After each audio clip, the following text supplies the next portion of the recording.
Hello friends. Hello दोस्तों और बच्चों, आप कैसे हैं? खूब बढ़िया। बच्चों, आज सिर्फ आपके लिए ना सही, बड़ों के लिए भी एक प्यारी सी शॉर्ट स्टोरी में लेके आई हूँ। वो है अनकंडीशनल लव। एक छोटी सी स्टोरी है ये, जो मैं आपको पढ़कर सुनाती हूँ। A soldier was finally coming home after having fought in a long war. एक सिपाही अपना घर वापस आ रहा था एक लंबी सी वॉर पे,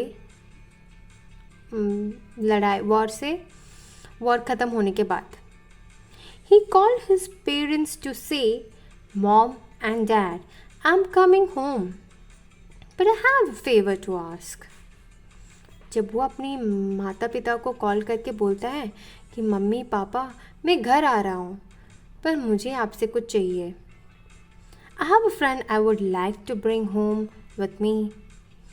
मेरे साथ मेरा एक दोस्त है जिसे मैं घर लाना चाहता हूँ। Sure, they replied, we would love to meet him. तो मम्मी पापा ने ये कहा कि ज़रूर, हम भी उससे खुशी से मिलना चाहते हैं, हमें भी बहुत खुशी होगी उससे मिलकर। There is something you should know, the son continued. He was hurt pretty badly in the fighting. He stepped on a landmine and lost an arm and a leg. He has nowhere to go and I want him to come to live with us. फिर उसने ये उनका बेटा सिपाही जो है वो उनको बोला कि मम्मी पापा, आपसे मैं ये कहना भी चाहता हूँ कि ये सिर्फ उतना ही नहीं, उसको ये जो हमारे बीच में अभी वॉर हुआ था हमारे यहाँ पे, तो उस वॉर में उसको बहुत ही ज़्यादा चोट लगी है और जिस चोट के कारण उसका एक आर्म, एक हाथ के ऊपर बाहू से लेकर और एक बाहू निकल गया है और उसका एक पाँव भी काम में नहीं आ रहा है। उसका यहाँ कोई नहीं है जहाँ वो जा सके, तो इसीलिए मैं उसको हमारे साथ रहने के लिए लेकर आ रहा हूँ। और ये सुनते ही, I am sorry to hear that son, maybe we can help him to find somewhere to leave. तो पापा ने ये चीज़ सुनकर उन्होंने बोला कि ये सुनकर हमें बिल्कुल अच्छा नहीं लगा, पर अगर शायद तुम अगर उसको लेके इधर आओ तो हम कहीं उसके लिए ढूंढ सकते हैं जगह। No mom and dad, I want him to leave with us. पर सिपाही ने बोला, नहीं मम्मी, नहीं पापा, मैं चाहता हूँ कि वो हमारे साथ ही रुके। सन, सेड द फादर, पापा ने कहा, you don't know what you are asking. Someone with such a handicap would be a terrible burden on us. अगर कोई किसी का टांगे या फिर ऐसे हाथ चला जाता है जो हैंडीकैप होते हैं, वो हमारे लिए कोई कामदायक नहीं होते हैं, वो हमें कोई भी काम में हेल्प नहीं कर सकते, उल्टा हमारे ऊपर एक बोझ बनकर रहेंगे। We have own lives to leave and we can't let something like this interfere our own lives. हमारी भी एक दुनिया है जिसे हमें जीना है और ये इस तरह से छोटी छोटी चीज़ें हमारी ज़िंदगी में आकर हमें थोड़ा कठिन कर सकती है। और इंटरफेयर कर मतलब वो दखल अंदाज़ी इतना नहीं करना चाहिए। I think you should just come home and forget about the sky, he will find a way to live on his own. फिर उन्होंने कहा कि मुझे लग रहा है तुम्हें घर वापस आना चाहिए और जो हो गया इस बंदे के साथ वो सब तुम भूल जाओ और उसको अपनी जगह वो खुद ढूंढेगा तो उसको मिल ही जाएगी, पर तुम परेशान मत हो। At that point the son hung up the phone. तभी ये बात सुनकर उनके पापा से वो सिपाही फ़ोन रख ही देता है।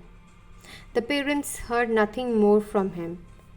अ फ्यू डेज लेटर, फिर उतना ही सुनकर वो फ़ोन रख देता है वो सिपाही फिर, और उनके मम्मी पापा को भी उससे सुनने के लिए कुछ भी नहीं मिलता। फिर कुछ दिन बाद, however, they received a call from the police. फिर कुछ दिन बाद उनके मम्मी पापा को पुलिस से कॉल आती है। The son had died after falling from a building. they were told. Police उनको बताती है आपका बेटा वो बिल्डिंग के नीचे गिरकर अभी गुजर गया. The police believed it was a suicide. और पुलिस ने ये भी कहा शायद हमें डर है, उसने खुदकुशी की होगी शायद. The grief-stricken parents flew to the city and were taken to the morgue to identify the body of the son.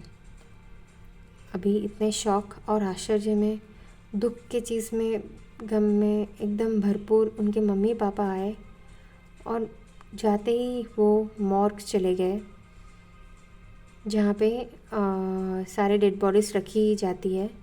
वहाँ से वो आइडेंटिटी उनके बच्चे के लिए उनके बॉडी के बच्चे के बॉडी के लिए वो गए.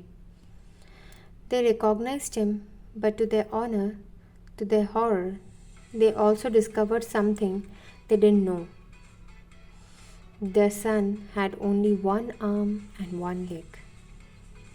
उन्होंने उसको पहचाना भी कि उनका बेटा ही उधर था. बल्कि सिर्फ उतना ही नहीं, तभी उनको ये भी पता चला उनका बच्चा जो अभी नहीं है इस दुनिया में, उसका एक टांगे और एक हाथ, एक बाहु वो जा चुका था पहले ही.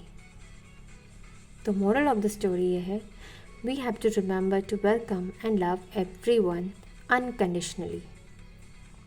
हमें हर किसी को भी अपनी लाइफ में वेलकम करना चाहिए और उनको इतना ढेर सारा प्यार देना चाहिए ताकि हमें ये अफसोस ना हो अपनी ज़िंदगी में कि हमने उसके साथ ये क्यों किया.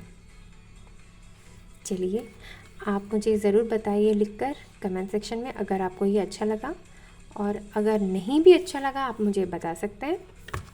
और अगर आपको इसके रिलेटेड कुछ और इन्फॉर्मेशन चाहिए आप मुझे ज़रूर कमेंट सेक्शन में बताइए.